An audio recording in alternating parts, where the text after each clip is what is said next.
Assalamualaikum, welcome to my new video. In this video we can discuss the periodic table and periodicity of properties. So now start from question number 1. The question number 1 is which of the following element is a halogen? कौन सा ऐसा element है जो halogen है? Salt, halo means salt former. Option A है silicon, option B है antimony, option C है iodine and option D है आर्सेनिक. सो हेलोजन के मेंबर्स हैं fluorine, chlorine, bromine, iodine and astatine. So ये five element जो है they are halogens. Halo means salt and gens means former. Salt former. So they are salt former. इसी वजह से इन्हें halogen कहते हैं, जिसमें से आयोडीन जो है वो present है. ऑप्शन सी जो है वो है iodine.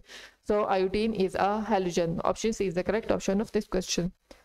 Question number 2 is which of the following element would have the smallest first ionization energy? कौन सा ऐसा एलिमेंट है जिसका फर्स्ट आयोनाइजेशन एनर्जी है वो सबसे स्मॉलेस्ट है? हमारे पास एक ऑर्डर है कि सोडियम और यहाँ पर मैग्नीशियम पर कैल्शियम और यहाँ पर पोटाशियम. तो हमारे पास एक ऑर्डर है इन 4 एलिमेंट्स का कि सबसे कम आयोनाइजेशन एनर्जी है वो है पोटाशियम की, उसके बाद है सोडियम की, उसके बाद है कैल्शियम की और उसके बाद है मैग्नीशियम की. सो ये ऑर्डर है फ्रॉम स्मॉलेस्ट टू लार्जेस्ट. ये क्यों? ये इसी वजह से क्योंकि डाउन द ग्रुप जो है वो आयोनाइजेशन एनर्जी डिक्रीज होती है और along the period ionisation energy will be increase. So सबसे लीस्ट डाउन द ग्रुप हम जाते हैं तो पोटाशियम उसकी सबसे ज़्यादा कम एनर्जी होगी आयोनाइजेशन एनर्जी, और देन सोडियम की होगी, फिर कैल्शियम की, फिर मैग्नीशियम की. सो यहाँ पर पोटाशियम गिवन है, फॉस्फोरस है, सल्फर है और कैल्शियम है. सो इन सारे एलिमेंट्स में यहाँ पर कैल्शियम गिवन है बट यहाँ पर पोटाशियम जो है वो करेक्ट ऑप्शन है.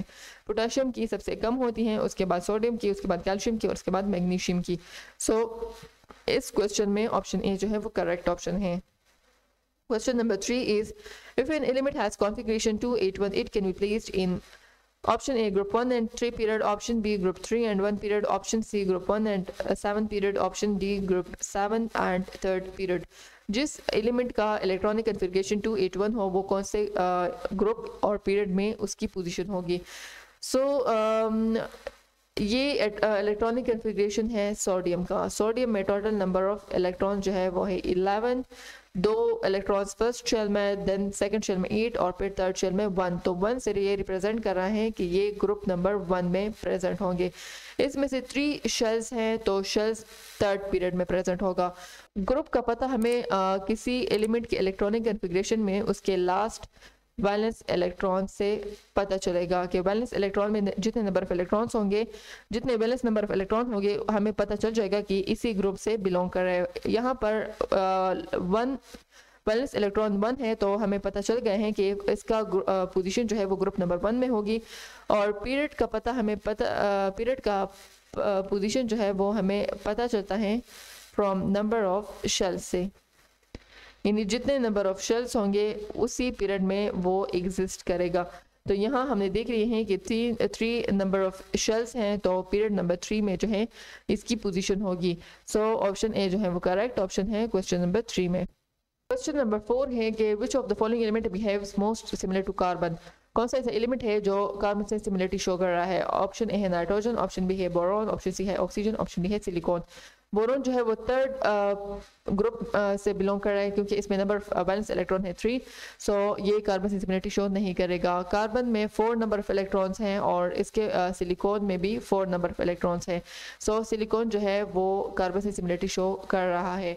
नाइट्रोजन जो है वो 5th ग्रुप से है तो इसी वजह से ये भी सिमिलरिटी नहीं शो कर रहा, और ऑक्सीजन जो है वो 6th ग्रुप से है और इसी वजह से ये भी सिमिलरिटी शो नहीं कर रहा. कार्बन और सिलिकॉन में same number of valence electrons हैं तो इसी वजह से इसके केमिकल प्रॉपर्टीज जो है वो सेम होंगे, ऑलमोस्ट सेम होंगे. कौन से केमिकल प्रॉपर्टीज? यानी सिलिकॉन जो है उसमें से same number of electrons valence electron present है जैसे कि कार्बन में प्रेजेंट है. तो इसी वजह से ये भी इसमें इसकी एक प्रॉपर्टी कार्बन से सिमिलर होगी, that it can bind itself readily to make a silicon bond just like carbon can form bond with itself is carbon singly bonded to carbon। जैसे कि सिलिकॉन जो है वो अपने ही एटम सिलिकॉन से bond बना सकता है, और जैसे कि कार्बन जो है वो सिंगली बॉन्ड बनाता है अपने ही कार्बन के साथ, तो इसी वजह से सिलिकॉन भी बनाते हैं। सो ये सब ऐसे प्रॉपर्टीज़ है जिसमें से सिलिकॉन जो है वो कार्बन से सिमिलरिटी शो कर रहा है because of the same number of valence electron.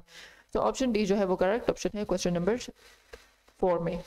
Question number 5 is element having valence electron in their s orbital are option A metal, option B non-metal, option C metalloid, option D transition। हमारे पास periodic table है जिसमें से starting का जो portion है उसमें metals present है जो एस ऑर्बिटल जिसके एलिमेंट जो है उसमें से एस ऑर्बिटल के वैलेंस इलेक्ट्रॉन जो है वो एस ऑर्बिटल में प्रेजेंट होते हैं।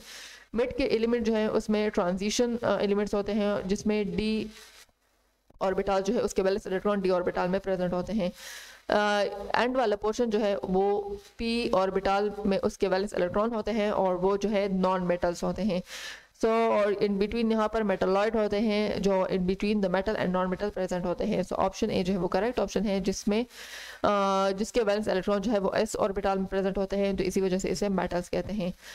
Question number 6 is which of the following shows the largest ionization energy. कौन सा ऐसा एलिमेंट है जिसकी आयोनाइजेशन एनर्जी बहुत ज़्यादा हाई है, यानी बहुत ज़्यादा एनर्जी चाहिए होती है ताकि उसके वैलेंस इलेक्ट्रॉन को लॉस कर सके। सो लार्जेस्ट आयोनाइजेशन एनर्जी उस एटम एलिमेंट की होगी जिसका ऑक्टेट जिसका वैलेंस इलेक्ट्रॉन जो है वो कंप्लीट हो, जिसका ऑक्टेट जो है वो कंप्लीट हो, या जिसका डुप्लेट या ऑक्टेट कंप्लीट हो। हमारे पास नॉर्मल गैसेस जो है उसकी आयोनाइजेशन एनर्जी बहुत ज़्यादा हाई होती हैं। ऑप्शन ए है यहाँ पर सोडियम, ऑप्शन बी है एल्यूमिनियम, ऑप्शन सी है हाइड्रोजन और ऑप्शन डी है हीलियम। सो हीलियम जो है वो नोबल गैसेस से बिलोंग करता है, नोबल फैमिली से बिलोंग करता है जिसका फर्स्ट मेंबर है जिसमें से 2 नंबर ऑफ इलेक्ट्रॉन्स हैं और ये डुप्लेट जो है रूल को फॉलो कर रहा है, तो इसी वजह से इसकी आयोनाइजेशन एनर्जी बहुत ज़्यादा हाई होगी। ये किसी से बॉन्ड नहीं बनाता और ये कंप्लीट है और स्टेबल भी है, और स्टेबल एटम के लिए बहुत ज़्यादा एनर्जी चाहिए होती है ताकि उसकी स्टेबिलिटी को ख़त्म कर सके। सो ऑप्शन डी जो है वो करेक्ट ऑप्शन है जिसकी क्योंकि हीलियम की आयोनाइजेशन एनर्जी बहुत ज़्यादा हाई होती है। Question number 7 is element in a day show similar chemical properties such as chemical reaction. Option A period, option B group, option C both A and B, option D neither A और बी। वो कौन सा elements हैं जिसकी chemical properties same हो और chemical reaction same हो। तो मैंने पहले ही बता दिया कि ग्रुप को एटॉमिक नंबर के बेस पर इसे सारे एलिमेंट्स की पोजीशन रखी है, और atomic number means that it has same chemical number of same chemical properties. जैसे कि कार्बन और सिलिकॉन है जिसके atomic number same atomic number नहीं बल्कि number of valence electron same है, उसकी केमिकल प्रॉपर्टीज भी सेम है, केमिकल रिएक्शंस भी सेम है। सो ग्रुप जो है इसमें करेक्ट ऑप्शन है। ग्रुप में जितने भी एलिमेंट्स होते हैं उसकी केमिकल प्रॉपर्टीज और उसकी केमिकल रिएक्शन जो है वो ऑलमोस्ट सिमिलर होते हैं। सो इसी वजह से ऑप्शन बी जो है वो करेक्ट ऑप्शन है। Question number 8 is an element with complete outer shell belongs to option A alkali family, option B halogen family, option C noble family and option D carbon family। alkali family starting के first group जो है उसे alkali family कहते हैं जिसमें से 1 electron present होता है आउटर शेल में। हेलोजन फैमिली जो है उसमें से 7 नंबर ऑफ इलेक्ट्रॉन प्रेजेंट होते हैं जो ऑक्टेट रूल को फॉलो नहीं करता और ना ये डुप्लेट रूल को फॉलो करता है जिसका आउटर शेल कंप्लीट नहीं है।